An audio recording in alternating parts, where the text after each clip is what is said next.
Thank you very much for the invitation to speak to you. I'd like to speak to you predominantly from my position as Chair of the Automotive Council and give my reflections on the CAM opportunity as it exists now in the UK. Now, last year at the LCV show, I showed this slide. And what the point I was trying to get across is that, yes, the world is changing around us. People are moving, goods are moving in different ways.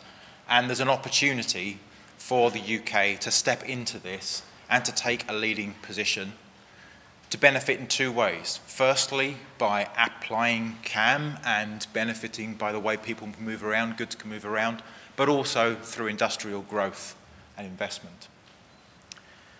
I think that point has been emphasised in a way that we could not imagine over this last year. So with 2020 hindsight, we can see how connectivity and autonomy has radically changed the way that we get fed, the way that we consume with home deliveries, with connected delivery services, with automated warehouses, the way we work, specifically for non-place dependent workers, has changed immeasurably.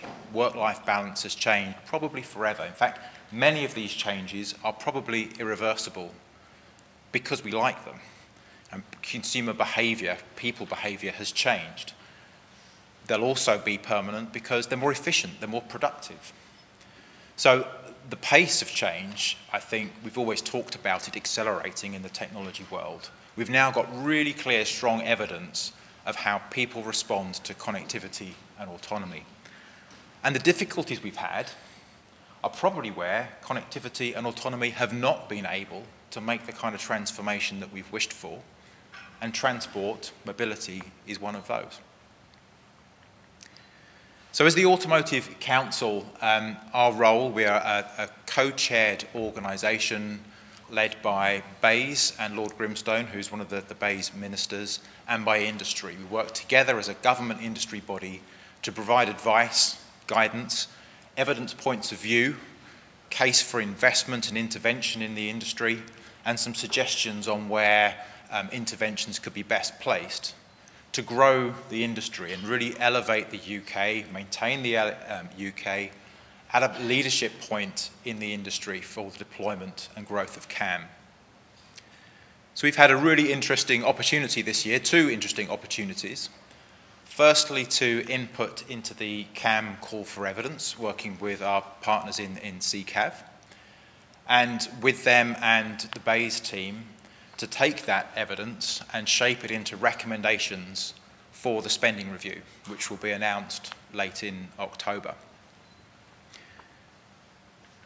Now, we don't do that with no background. We've got the experience of the last year, 18 months, and the transformations, but we have a really deep understanding from the work streams of the group, of the CAM group, and the partner teams. So there's a really good background and insight into consumer needs and state of progress, written by the Catapult, Connected Places Catapult, and that builds on the Mobility Needs report from 2026.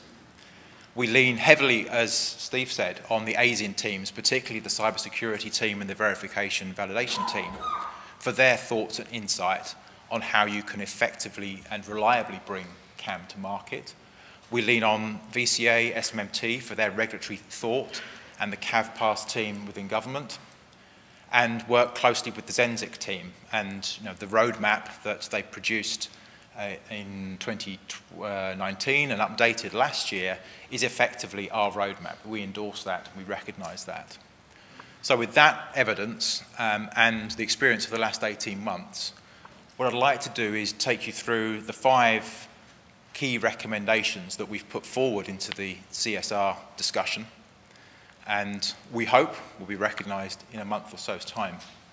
So the first thing we've asked for is leadership and vision. Now, our vision hasn't changed over the last couple of years. It is still to position the UK as a CAM maker, not a CAM taker, and as a CAM market. And really what we want to do is recognise that we are not home to global OEMs in their core R&D base or even global tier ones. But what we do have is the very diverse and capable range of electronics and other tech sector businesses, and you represent a large segment of that.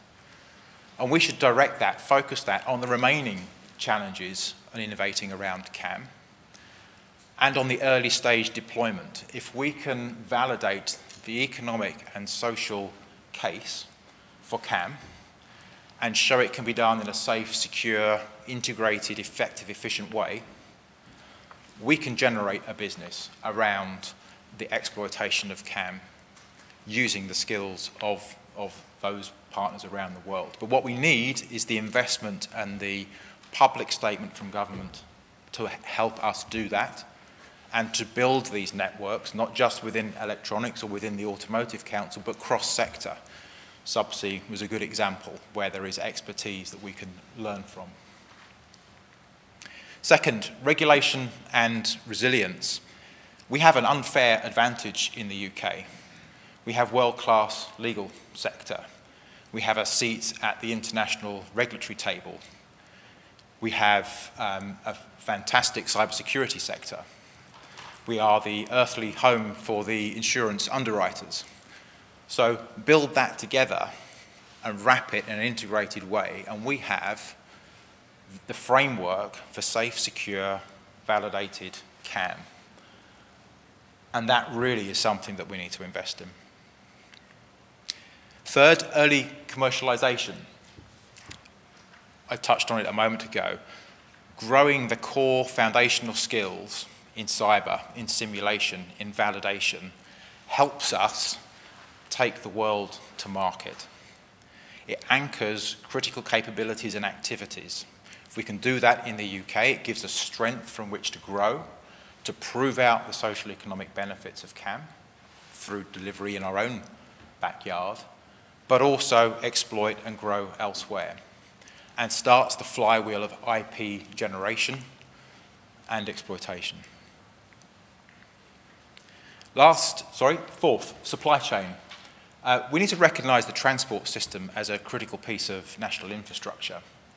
We need to learn from the communications sector, who have recently re-evaluated where their priorities, where their key dependencies lie, and make sure we don't repeat that mistake. And we need to learn from the last 18 months or so and how important the supply chains, the transport supply chains are to us as a nation.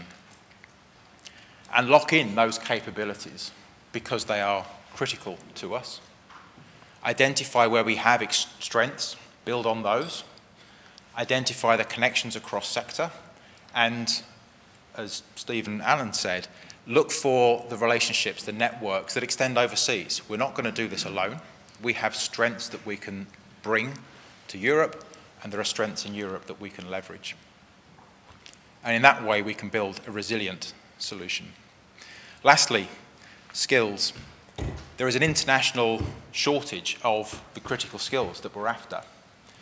They're critical for IP generation, they're critical for startups and scale-ups. But beyond that, they are actively sought by inward investors. So if we can win the skills race, actually it's another reason, probably as important a reason as the other four factors, for global companies to locate and deploy in the UK. So that's it, 5 things. All we have to do is get really good at these 5. So these are the core messages that we've put forward into the CSR. We know our partners at Zenzik and Bays fully understand this, and it's now just a question of priorities. And we know that these are difficult times, but we are hopeful that we will gain support to do this and the funding and implementation strands, which helps us really dig in and start to lead and build on the transformation that is already happening and accelerating. And that's my last slide, which means you've also seen the first slide that I'll show at next year's conference. So it just leaves me to say thank you very much to AESIN for your support, particularly in those 2 work streams led by Tim and Peter Davis. It's really working. The network is really working. So thank you. Thank you for listening.